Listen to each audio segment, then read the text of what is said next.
Hello, my name is Leah Litvin. You might remember me from the big meeting that we had a couple of months ago. This today is just a very short reminder of how to get your students successfully onto the app or onto the website, because it has been a while ago. So this is not going to be long.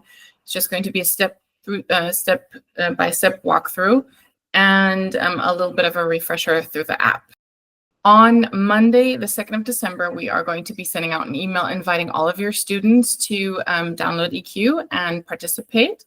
And the email is going to look very much like the one that you see here. It's just going to be a very quick introduction, what eQuoo is about, and then reminding them which email we are using. That's going to come up a little bit later, and giving a one-step button to either go to the app stores or to go to the website. If they're on their phones, it's going to take them to the app stores. If they click on it now, for example, on the PC, it will take them to the web version. And it might land in their spam. It shouldn't, but it could. So this is what they should be looking out for.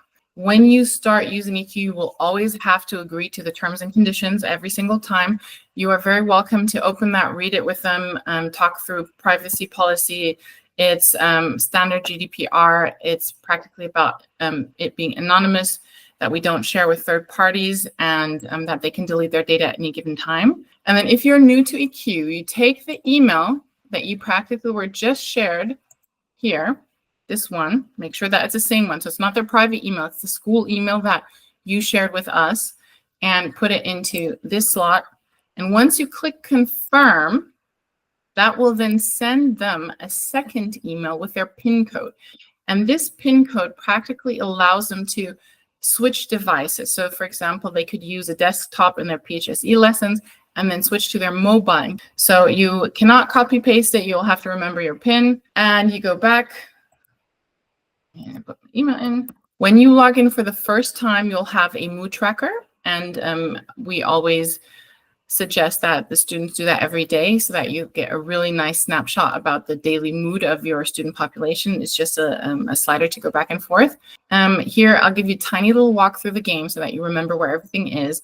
This is the home screen. This is where you can go through the different stories.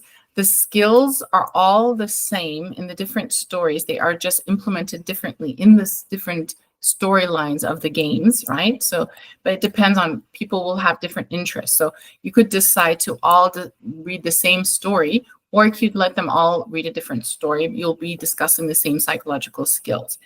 Here's the avatar. At the very beginning, we invite them to customize their avatar for the first time. You can just go in and really play around with that and see what you're comfortable with, with changing facial features, hairstyles, hair colors. It's really a lot of things to play with and make it look like whatever they want it to look like. And this is the library. All of the psychological skills that you learn in the game and that you have before each of the levels, you can also play here. Deep dive into the lessons here. So there's practically a little lesson within each of the library.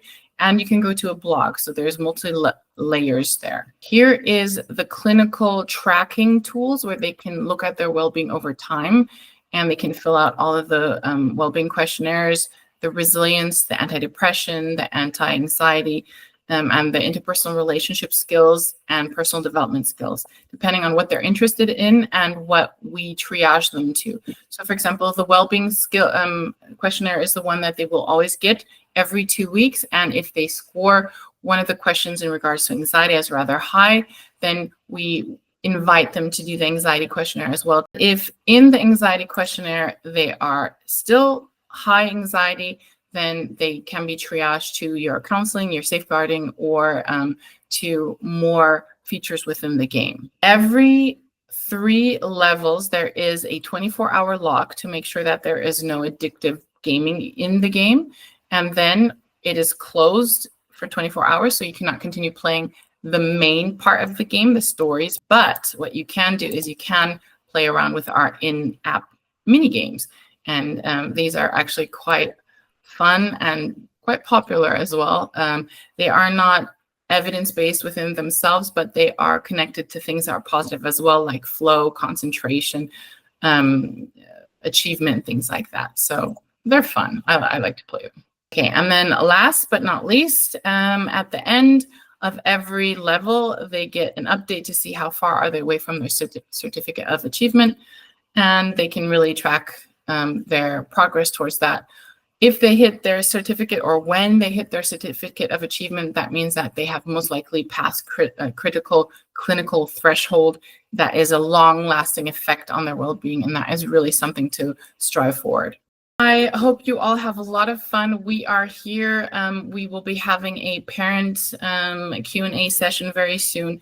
I'm very happy to have another Q&A session for tutors and teachers. You know, if you have any questions or any outstanding concerns or anything, you can always reach me. And until then, just have fun.